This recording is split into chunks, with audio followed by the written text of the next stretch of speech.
जिस तरीके से आजकल राजधानी में बहन दिव्या गिरी और पार्षद रंजीत सिंह के बीच में उथल पुथल वाली चल रही, कुछ हलचलें चल रही हैं, उसी सिलसिले में आइए हम पार्षद रंजीत सिंह से ही बात करते हैं।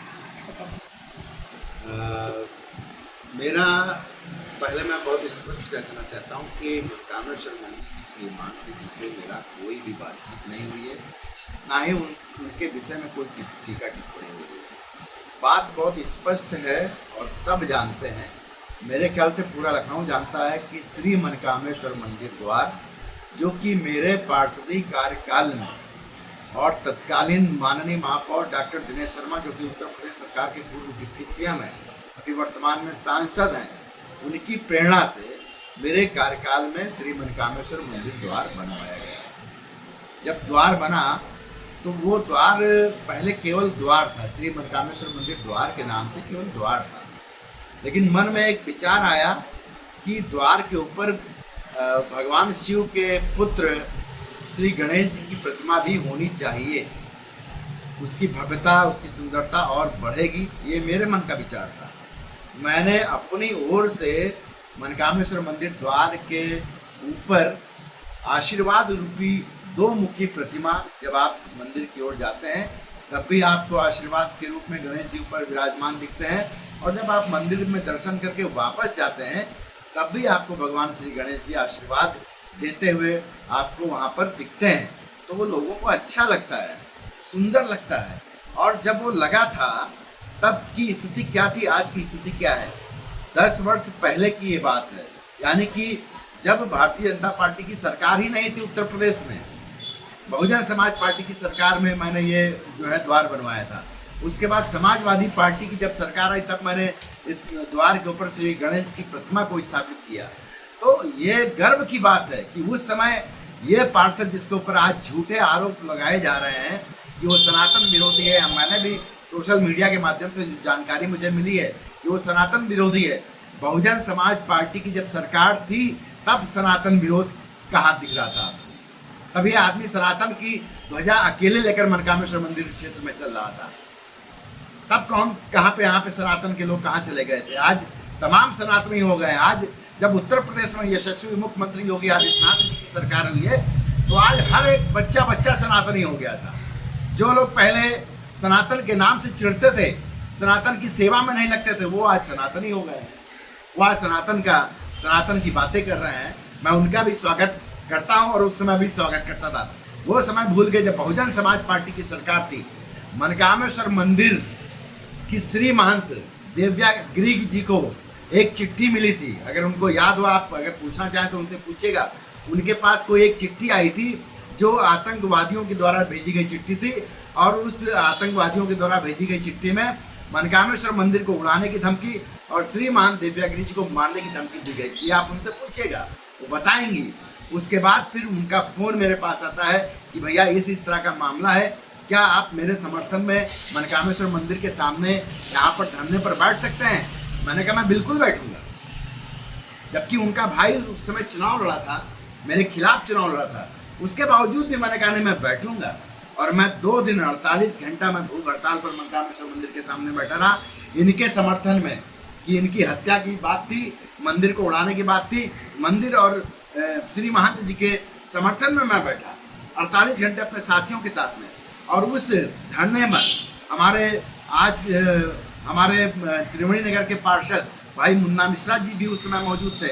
उस धरने में हमारी जो है एक और पार्षद वहाँ बगल में, त्रिवेणी नगर के बगल में एक पार्षद हैं श्रीमती कुमकुम राजपूत जी, वो भी उस धरने में बैठी थी। हमारे अलीगंज के पार्षद उस समय संजय मिश्रा जी थे, वो भी उस धरने में बैठे थे। अरविंद मिश्रा जी पार्षद थे, वो भी उस धरने पे बैठे थे। तो हमने इन पार्षदों को खुद इकट्ठा किया था इनके समर्थन में बैठाने के लिए। तो जो आदमी इतना बड़ा काम कर रहा हो, बहुजन समाज पार्टी की तब सरकार थी, और बहुजन समाज पार्टी की सरकार के विरोध में हम लोग जब वहाँ पर धरने पर बैठे, उसके बाद मेरी यहाँ का जो एसपीटीजी थे उस समय, पुलिस के एसपीटीजी, उनसे मेरी हाय भी हुई, उन्होंने मुझे गालियाँ तक दी। तो ये सब काम मैं किसके लिए कर रहा था? ये सब काम तो मैं सनातन धर्म मंदिर के लिए और महंत के लिए तो कर रहा था। आप महंत जी से पूछिएगा। लेकिन कल जो ये प्रदर्शन जो किया गया है, मुझे प्रदर्शन से हमने बहुत यहाँ मेरा पे जांच की यहाँ पे प्रदर्शन में कोई यहाँ का स्थानीय नहीं था, लोग बता रहे हैं ये कहीं बाहर जाए हुए लोग थे या किसान मोर्चा कोई था उससे। मुझे इसके बारे में कोई टीका टिप्पणी नहीं करनी है। मुझे पता है कि लोग अगर मेरे चाहने वाले हैं तो वो मेरे साथ रहेंगे, मेरे चाहने वाले नहीं हैं, मेरे कार्यों से जिनको खुशी नहीं है, मेरी शक्ल से जिनको खुशी नहीं है, मेरे नाम से जिनको खुशी नहीं है, तो वो मेरे साथ नहीं रहेंगे। तो जो मेरे चाहने वाले लोग हैं मेरे साथ रहेंगे, जो नहीं है वो नहीं है, उसका कोई विषय नहीं है। और कोई कहीं धरना प्रदर्शन करे, इससे मेरा कोई लेना देना नहीं है। ना मैंने किसी को कुछ कहा है, ना मैंने मंदिर के बारे में कुछ कहा है, ना मैंने श्री महंत जी के बारे में कुछ कहा है। लेकिन इतना मैं जरूर कहूँगा कि कामेश्वर मंदिर द्वार के ऊपर गणेश जी की प्रतिमा को जिस प्रकार से ढकने का काम किया गया, जिस प्रकार से हजारों लाखों लोगों की भावनाओं को चोट पहुंचाने का काम किया, वो गलत है। उस गलत के विरोध में मैंने नगर निगम लखनऊ से आवाज़ उठाई थी, क्योंकि उसको लगाने का काम नगर निगम लखनऊ के द्वारा किया गया था। और अगर नगर निगम लखनऊ के द्वारा के मैं खिलाफ में अगर आवाज़ उठा रहा हूँ तो इसमें मैं क्या गलत कर रहा हूँ? गणेश जी की प्रतिमा को ढकने का काम आखिर क्यों किया गया? नंबर एक बात, उसी दिन एक बार तो एलईडी गेट लगा के ढकने का काम किया गया, दोबारा उसी रात में एयरटेल का डिस्प्ले बोर्ड लगा के ढकने का काम किया गया। तो आखिर ये क्यों किया जा रहा है? गणेश जी से आपको क्या नफरत है? आप मेरे नाम की बात कर रहे हो, नाम तो चला जाएगा, डूब जाएगा, चेहरा भी ये बदल जाएगा। मेरा काम ही मेरी पहचान है, अगर याद रहे तो। जिसको बुरा लग रहा है, नाम मेरा चला जाएगा, चेहरा भी बदल जाएगा, मेरा काम ही मेरी पहचान है, अगर याद रहे तो। और नहीं याद है तो कोई बात नहीं, यहाँ तो सब चीज़ें बराबर हैं। और मैंने जो भी किया है वो नगर निगम के खिलाफ किया था। नगर निगम से मेरी बात हुई है, मेरा अधिकार क्षेत्र है।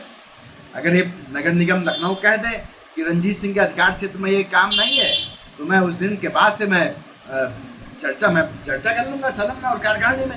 अगर ये मेरा अधिकार क्षेत्र है तो मैंने अपनी बात को उठाया, नगर निगम ने मेरी बात सुनी, नगर निगम ने एक्सेप्ट किया कि हाँ, गणेश जी का द्वार बंद नहीं होना चाहिए, गणेश जी का द्वार को हटा के डिस्प्ले बोर्ड कहीं लगाया जाए, उसी की बात होगी। मैं तो निवेदन करूँगा कि डालीगंज पुल से लेकर मनकामेश्वर मंदिर तक 50 गेट लगाए जाएँ, और हनुमान सेतु से लेकर मनकामेश्वर मंदिर तक 50 गेट लगाए जाएँ। यानी और एक गेट ऑलरेडी बना हुआ है, 101 गेट की मैं मांग करता हूँ। मनकामेश्वर मंदिर हमारी जान है, हमारी प्रतिष्ठा है, हमारा सम्मान है, हमारा मान है, मेरा अभिमान है। हम तो इस बात की सरकार से जो है निवेदन करते हैं कि ऐसा काम होना चाहिए, 101 द्वार बनने चाहिए, इसमें बुराई क्या है? लेकिन गणेश जी की प्रतिमा को अगर बंद करने का काम किया जाएगा, कष्ट होगा, और वो कष्ट है जो यहाँ से निकला है। जय सिया राम। हमारे साथ पार्षद रंजीत सिंह जी, जिन्होंने ये बताया कि इनके ऊपर जितने भी आरोप लगे हैं वो निराधार हैं। इनकी नष्ट इन्होंने कभी भी दिव्यागिरी जी की बुराई करी। और हम लोग आपको यही बताते चले कि जितना भी यहाँ गेट बना हुआ है मनकामेश्वर मंदिर पे, इसे पार्षद जी ने ही बनवाया था 2016 से पहले। उसी को लेकर उस पर जो गणेश जी की बगल में मूर्ति लगी, उसी को ढकने के विवाद में ये थोड़ी बहुत बीच में उलट पुलट हो गई थी। मैं नीरज कुमार सिंह, प्राइम भारत न्यूज़, लखनऊ।